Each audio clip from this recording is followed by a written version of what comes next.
Good morning. Welcome to Sunrise Stroll, Chat and Share at the Sea of Galilee.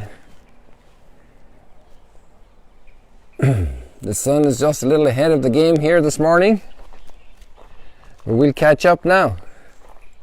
Welcome everybody, it's wonderful to have you back. Sunrise Stroll and Chat. Press those little hearts and you'll draw in other people, and Facebook will help to bring this joy to the world, and the world needs serious, healthy joy. Imagine more people listening to those lovely birds as they wake up or as they go to sleep, like many of you on the West Coast. And press that little button, it's called share. Did you ever hear of that?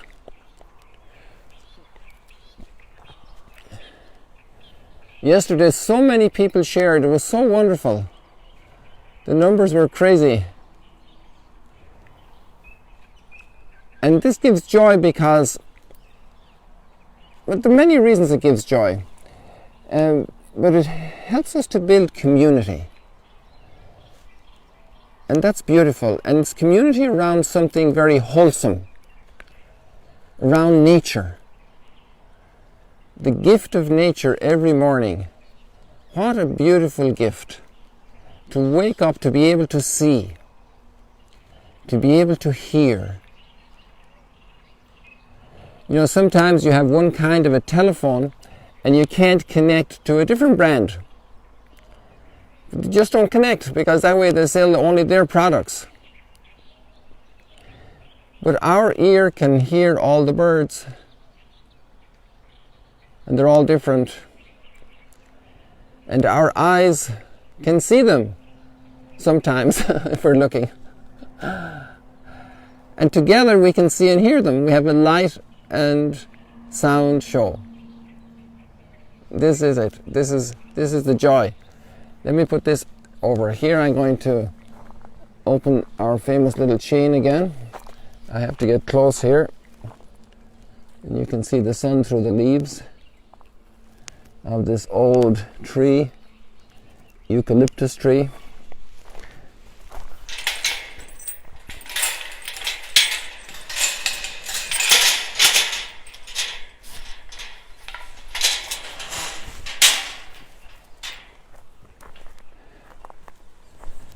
So here we go, people.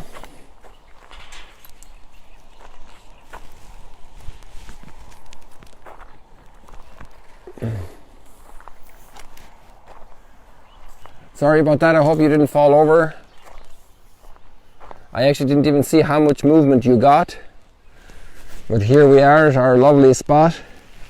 This is kind of one of the most favorite spots. If we did a little survey of all the spots here for... Welcome everybody, it's great to have you. Delightful.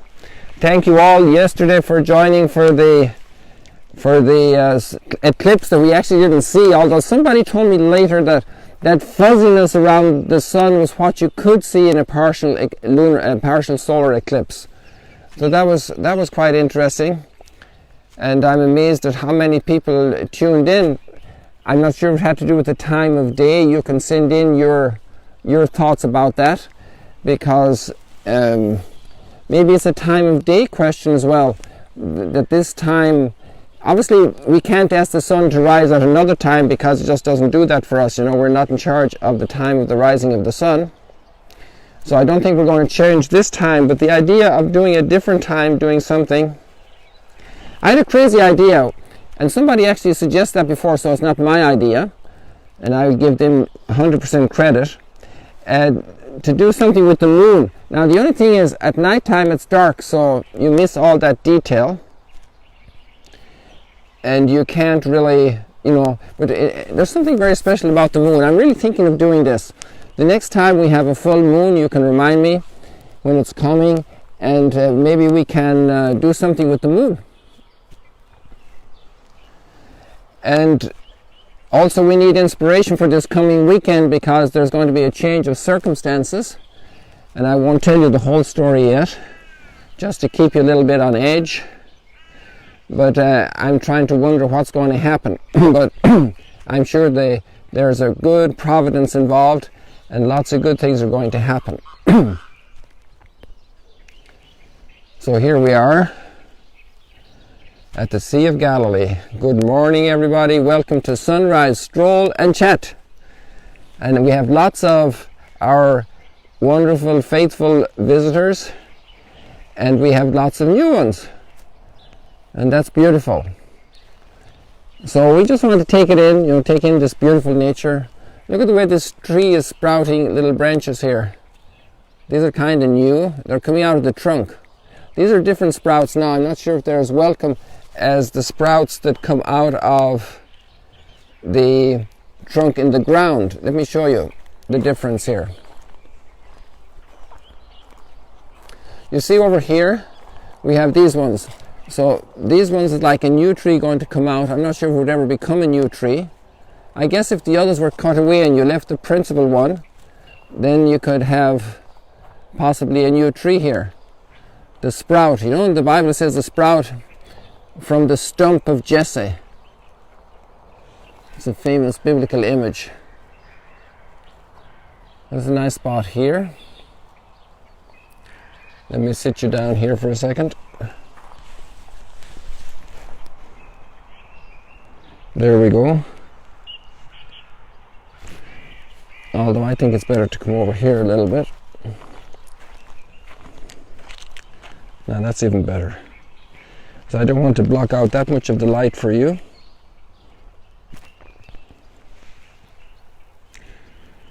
So here we are at the Sea of Galilee for a sunrise stroll and chat. Oh, look at that effect. And that's just by moving the camera a little bit to a different angle, and it gives us that light effect. How about that? There we go. I think there's a competition between Houston and Jerusalem for pushing hearts. I don't have an Olympic medal for that sport yet.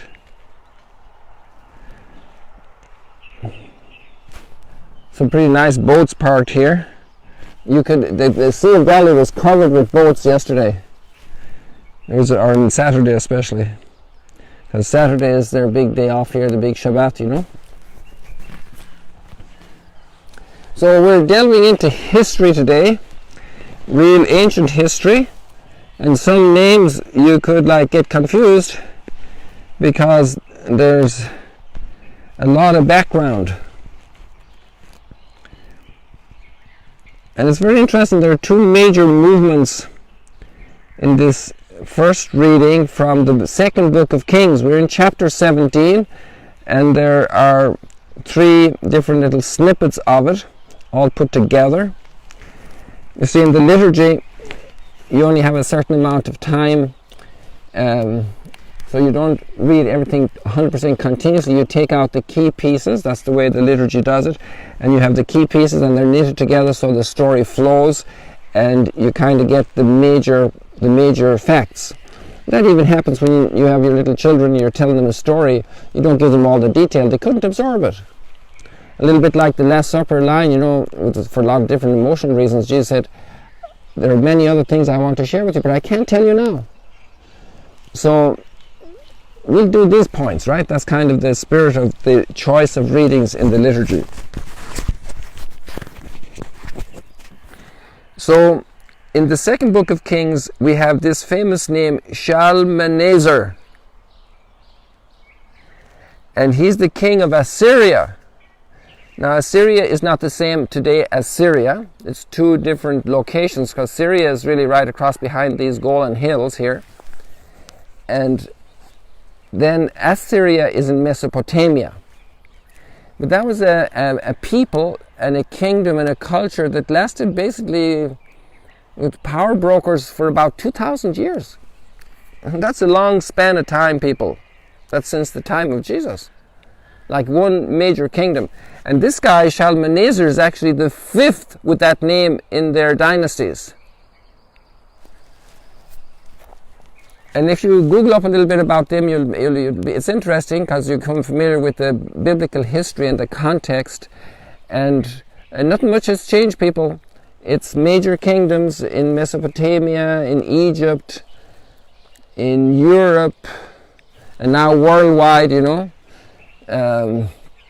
with the Americas, Russia, part of Europe, European Russia, and you have all these powers, and they're all jockeying here for this very special place. It's very special to us for biblical reasons, but it's very special it's important for major powers because it's like a corridor.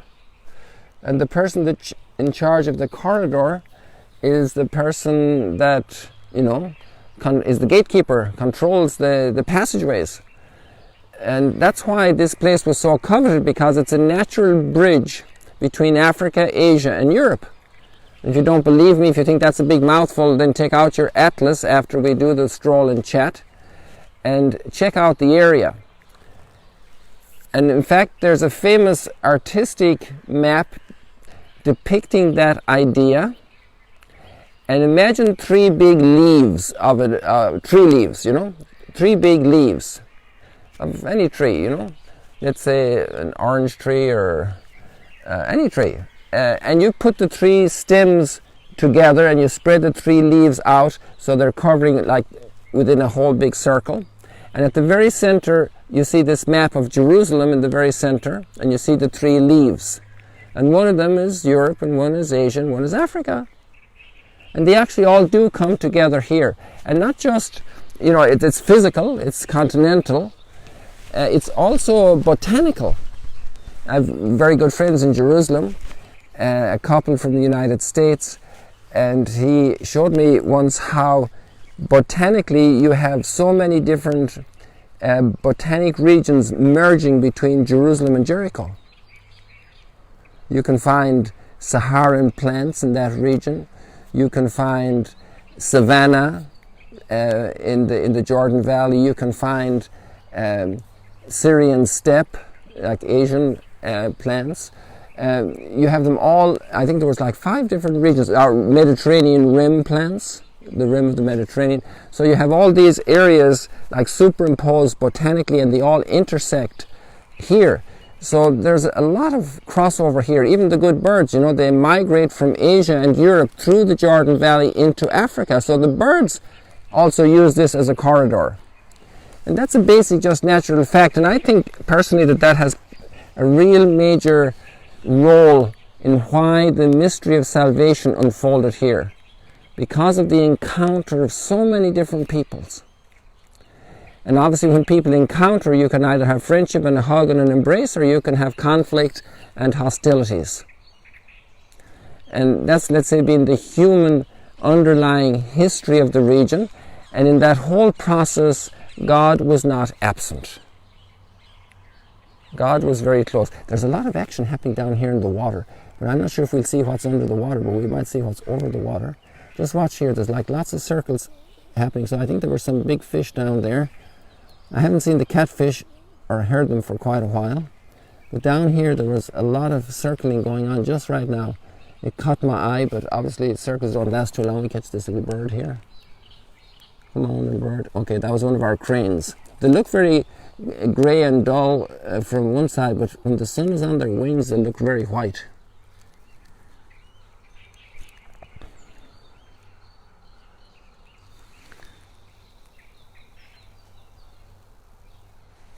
So let's go to the reading.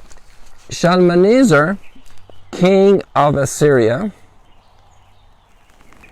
occupied the whole land and attacked Samaria. And Samaria is south of us here, maybe about, let's say, less than an hour drive. And you have the hills of Samaria that reach up to the plain of Jezreel. And that was controlled by Megiddo on the west and Beth Shean on the east. And so just south of there you have all those hills of Samaria, and going all the way down then towards the hills of Judea and where Jerusalem is. So Shalmaneser, king of Assyria, occupied the whole land and attacked Samaria. Now obviously Samaria here also means another thing. It means a political area, and this political area is the northern kingdom. So from a Jerusalem perspective, Jerusalem is the southern kingdom, the tribe of Judah, and originally Benjamin, Judah and Benjamin. And then the northern kingdom are the other 10 tribes that split away in the civil war after Solomon's sons. The kings had all their corruption, and then there was a breakup of the kingdom that had been established or developed under David and Solomon. And so this kingdom of Samaria has been attacked by Shalmaneser. In the 9th year of Hoshea, that's not Hosea the prophet, but the king Hoshea, who's the last king, the 19th king of the northern kingdom, the king of Assyria took Samaria and deported the children of Israel to Assyria. So this is the first deportation, the first exile, the first part of the exile. And afterwards, quite a bit later, then Jerusalem and Judea also will be taken captive, right? and the temple, the first temple, will be destroyed. So here we have Shalmaneser taking King Hoshea captive to Assyria and settling them at the Habor, a river of Gozan, and the cities of the Medes, an ancient people there in Mesopotamia. This came about. Now this is the second part of the reading. So I must admit I didn't read the whole reading in the chapter in the Bible straight, so I'm just taking it from here, and I should have done that. It would have been interesting. But let's move along. So the second part changes the tone altogether. It gives the reason for the deportation. I give you kind of political reasons, but the Bible is going to give us faith reasons. This came about because the children of Israel sinned against the Lord, their God, who had brought them up from the land of Egypt, from under the domination of Pharaoh, king of Egypt, because they venerated other gods. They followed the rites of the nations, of the pagans, whom the Lord had cleared out of the way of the children of Israel.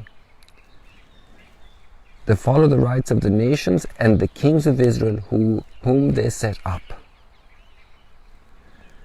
And though the Lord warned Israel and Judah by every prophet and seer, give up your evil ways and keep my commandments, which I enjoined on your fathers, and which I sent to you by my servants the prophets, the people did not listen, stiff-necked as their fathers, who had not believed in the Lord their God. They rejected his statutes, the covenant which he had made with their fathers, and the warnings which he had given them.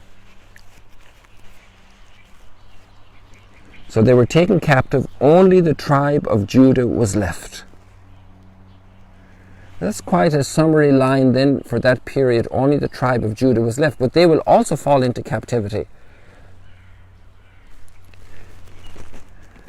So this is an interesting part of the history, and I think what's very important here is the linkage. The linkage of, you see, it's a covenant. We're talking about a covenant. So when God took the people out of Egypt, he made a covenant with them. And the statement here is then that the covenant was not kept. So if you make an agreement with somebody, it could even be the children. You're going to clean up after lunch and you're going to clean up after supper. Or you make another deal with them and you say, okay, we're going to, if everybody does their homework well and on time without having too much noise, we're going to watch a movie together. And so there's lots of noise and everything. We just can't go on and have the movie, because then there's a whole breakdown in the ordered relationship that was agreed upon. And we're in a covenant with God. And that's beautiful, that God would want to do a covenant with us. Yesterday we were talking a little bit about that at the eclipse.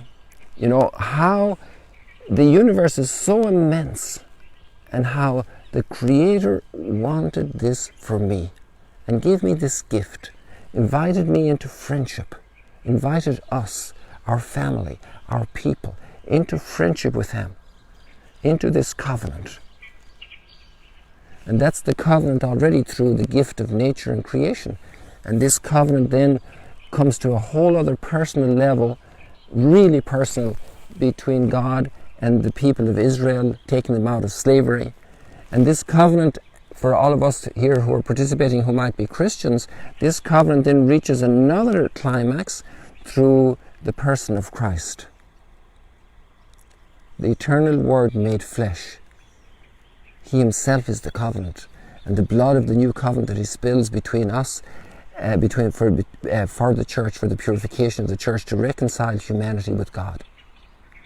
So we're living in a covenant. And sometimes we like to think we're a self-made person, and that we made ourselves, and that we install our own happiness through a download from the internet or through a piece of hardware or a piece of software. But actually our happiness is in a covenant. And covenant is all over the place. Hey, that guy was just down there in the water again. He made a big splash, but it's already gone.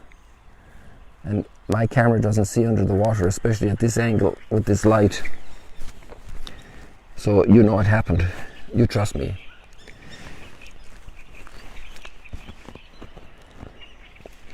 So then what happens when the covenant is broken? There are consequences. But the amazing thing about God is his readiness to renew the covenant.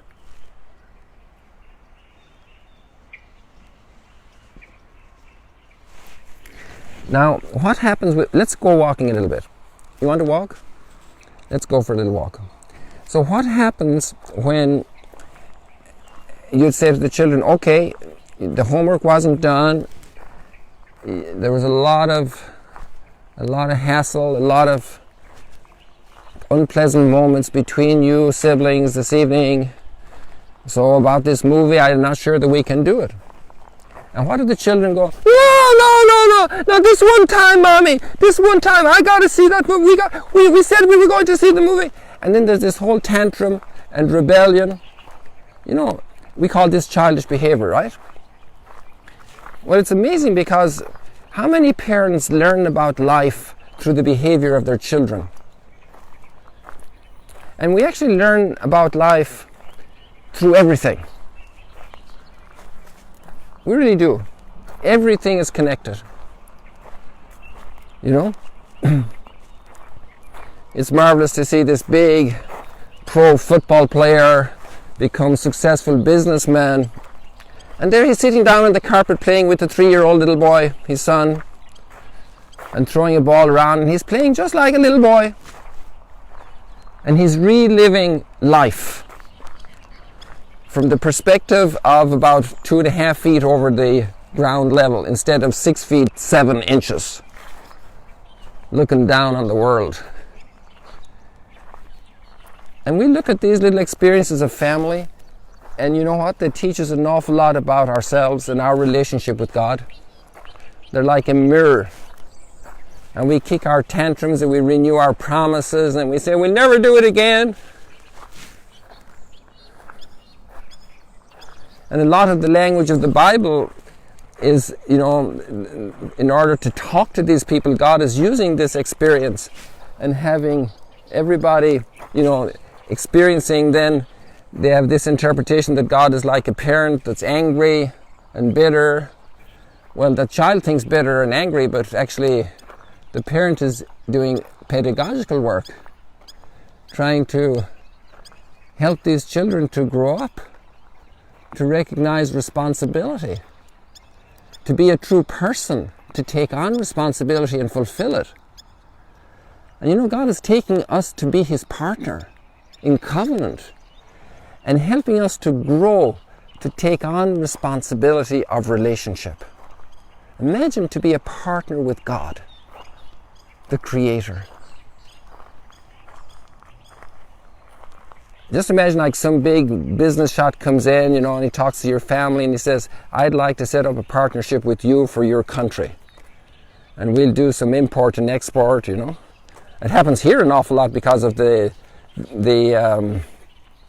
tourism, and obviously you need all that infrastructure to provide services for the visitors coming to the Holy Land. And so you have this travel agent overseas comes here and is scouting for a good travel agent here to set up a partnership. And they cut a deal and they have a meal to celebrate it and good wine and from the Golan or wherever, you know, Cremisan. and they celebrate. And so this is what's going on between God and us, God and humanity. It's really amazing. And we do our tantrums, we kick and we scream, and we interpret God's feelings like little children do to their parents. So let's read the psalm.